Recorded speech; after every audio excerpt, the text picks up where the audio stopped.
No, ljubček moj. Aj, kaj boljš, ljubi? Ja. Manj buba. Ja, manj buba. Ja, mi prineseš malo sladoleda. A sladoled bi ste jedli? Ja, čokolado pa vaniljo. Okej. Boš? Daj no. Pa malo jagode? Ja, tudi lahko, ja. Pa bo pol boljš? Ja, bo, ja. A bo nogica manj bubala? Ja, bo. Dobiš.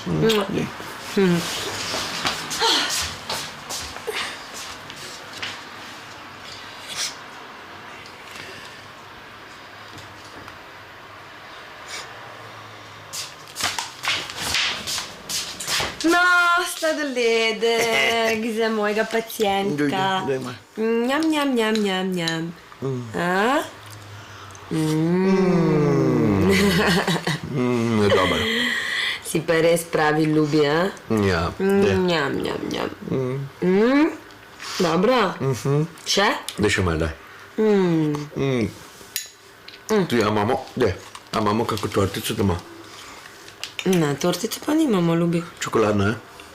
Pa nimamo tortice, ljubi, no pa si toliko sladkarij že pojedel, no. Pa daj, tako bi tortico jedel, no, daj.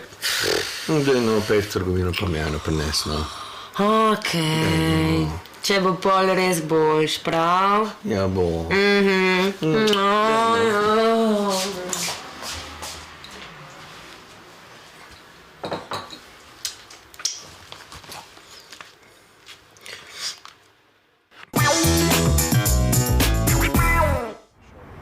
Šolanje za srednjo medicinsko sestro ali pa srednjega zdravstvenika traja 4 leta.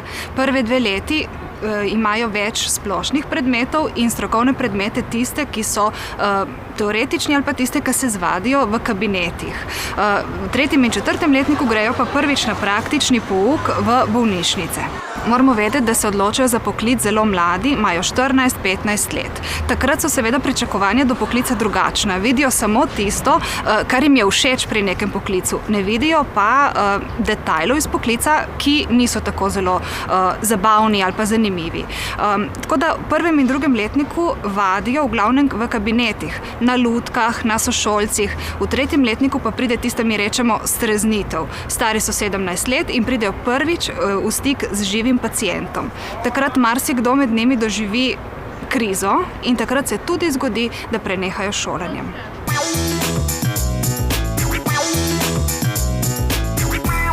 Vpisal sem se na zdravstveno, zato ker na šoli je zelo velik punc, pa tudi, ko končaš šolo, imaš dosti možnosti naprej za šolanje, pa tudi za delo. Sestra že je medicinska sestra, pa njen fant je reševalc, pa me je pa to navdušil. To sem se odločil, ker ful me veseli toti poklic. Aha, kaj ti je pa najbolj všeč pri njemu? Ja, kaj te jaz vem, da ljudi rešujemo. Moje tudi to vplivalo, ker je moja sošolka se odločila, zato pa mama me je navdušila za to poklic. Mene je mami prepričala, rekla, da je ta šola dobra izbira in pa sem jo poslušal, sem šel na to šolo. Ne nič obžalujem, tako da je zelo dobro. Imam dobre sošolce, in profesori so dobri, tako da veliko se naučimo, tako da je hudo. Zaradi pomoči drugim, odnosov z ljudmi, rad pomagam drugim. Tako, to me je najbolj. Ja, zaradi tega, ker me že delo z ljudmi že od majhnega tako veseli, pa tudi naprej imam namen iti na babiško, ker delam rada z otroki. Ja, predvsem zaradi tega poklica, zdravstveni tehnik, super je.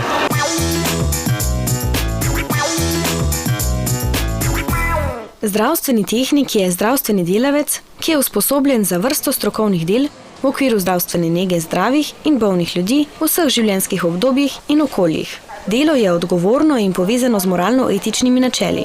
Zdravstveni tehnik tako pomaga bolniku oziroma varovancu pri zadovoljevanju njegovih potreb, kot so dihanje, prehranjevanje in pitje, izločanje in odvajanje, gibanje in ustrezna namestitev, spanje in počitek, oblačenje, vzdrževanje normalne telesne temperature ter osebna higiena in urejenost. Poleg tega zdravstveni tehnik vodi nadzor nad bolnikom in odstranjuje nevarne predmete. Bolniku pomaga pri komuniciranju, izražanju čustev, koristnem delu, razvedrilu in rekreaciji. Sodeluje pri sprejemu in namestitvi bolnika v enoto, sodeluje pri psihofizični pripravi bolnika na operativni poseg in v okviru svojih pristojnosti izvaja zdravstveno nego po operaciji. Sodeluje in izvaja določene medicinsko-tehnične posege, za katere je usposobljen. daje zdravila in skrbi za bolnikovo lastnino.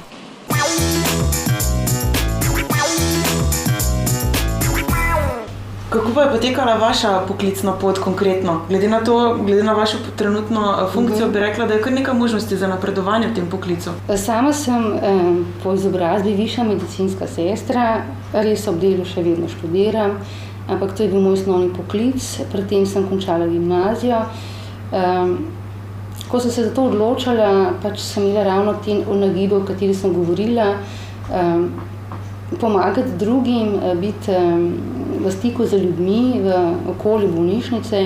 No, takrat smo še tudi malo televizijo bolj gledali, so bile tudi nadaljevanke, če smem tako reči. To bolnišnično okolje mi je bilo blizu, no, da se gibam v tem prostoru. Je pa možnosti seveda več, nenehno strokovno izpopolnjevanje, udeležba na številnih seminarjih, strokovnih srečanjih, tudi formalnega izobraževanja je vedno več. Razen tega še na šolah odpirajo magistrski študij, doktorski študij, tako da za mlade generacije je ta poklicna pot privlačnejša in bodo videli pač svojo možnost tudi na akademski poti, možnost svoje karierne poti. Kaj pomeni, da moraš najprej na srednjo šolo, potem se tle malo izkazati in če na višjo? Zdaj, teh kariernih poti je več. Na srednjem strokovnem izobraževanju so srednje strokovne šole. Tukaj je potem ob zaključku pridobljen naziv srednja medicinska sestra, ki se potem lahko piše še na visoko strokovno šolo, teh je v Sloveniji trenutno so 4, nakazujejo se tudi nove. Vendar v te visoko strokovne šole se lahko pišejo tudi gimnazijci in ostali diplomanti srednjih strokovnih šol. Tako da to je ena taka običajna pot, da mnogi ostanejo na srednjem poklicnem izobraževanju in je to njihova zaključna poklicna pot. Tako rečem vedno več, saj željo imajo, se jih pa odloča za nadaljnji študij, kar mladi želijo in to je prav, pridobiti čim višjo stopnjo izobrazbe in to se mi zdi tak pozitiven premik. Kaj pa fantje? Navajeni smo reči medicinska sestra. Koliko jih je vedno več, vedno manj? Za nas je prav razveseljujoče, da se za ta poklic odloča vedno več fantov, tako na srednji stopnji, kot potem na visoko strokovni. Pri nas jih imamo že okrog slabih 10 in več procentov. Fantje so dobrodošli iz večjih vidikov, gre tudi za fizično delo, kjer so zelo pomembni in nam v veliko pomoč ženskam. In pa še to, da je skupina mešana, da smo ženski, moške, se ta, bom rekla, dobra klima ustvarja spontanejše in je prijetnejše delo. In skratka, imamo zelo, zelo dobre izkušnje s fantji.